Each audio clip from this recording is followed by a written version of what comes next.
বাংলাদেশে এই প্রথম ইয়ামাহা নিয়ে আসলো হাইব্রিড মডেলের বাইক, যারা এটা সর্বপ্রথম বাইক বাংলাদেশে যেটা কিনা আপনার ব্যাটারি এবং হচ্ছে ফুয়েলের সমন্বয়ে চলবে, যার কারণে অন্যান্য বাইকের তুলনায় আপনারা কিন্তু এটাতে মাইলেজ অনেক বেশি পাবেন।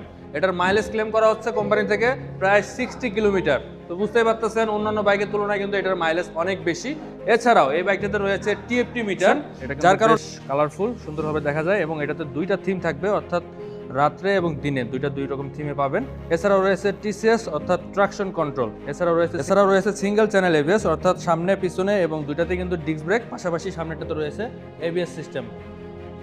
তো এত কিছু ফিচার নিয়ে এই বাইকটির প্রাইস রাখা হয়েছে মাত্র 3,49,500 টাকা। যারা কিনতে যাচ্ছেন দ্রুত যোগাযোগ করতে পারেন আরজে কর্পোরেশনে। এই বাইক আর দুইটা কালারে লঞ্চ করা হয়েছে, একটা হচ্ছে সায়ান গ্রে এবং আরেকটা হচ্ছে রেসিং ব্লু। তো যার যেটা পছন্দ অবশ্যই যোগাযোগ করতে পারেন আরজে কর্পোরেশনে। আর এটা বুকিং করলে আপনারা কিন্তু 6,000 টাকার ডিসকাউন্ট পেয়ে যাবেন। অর্থাৎ যারা এখন এই বাইকটা কিনতে যাচ্ছেন, আমার সাজেশন হচ্ছে দ্রুত যোগাযোগ করেন আরজে কর্পোরেশনে। বুকিং করলে কিন্তু আপনারা 6,000 টাকার ডিসকাউন্ট পেয়ে যাচ্ছেন। পরবর্তীতে বুকিং করলে কিন্তু এই ডিসকাউন্ট অফারটা নাও পেতে পারেন। তাই যারা কিনতে যাচ্ছেন দ্রুত যোগাযোগ করবেন। স্ক্রিনে নাম্বার দেওয়া থাকলো, যাদের প্রয়োজন অবশ্যই কন্ট্যাক্ট করবেন। ধন্যবাদ।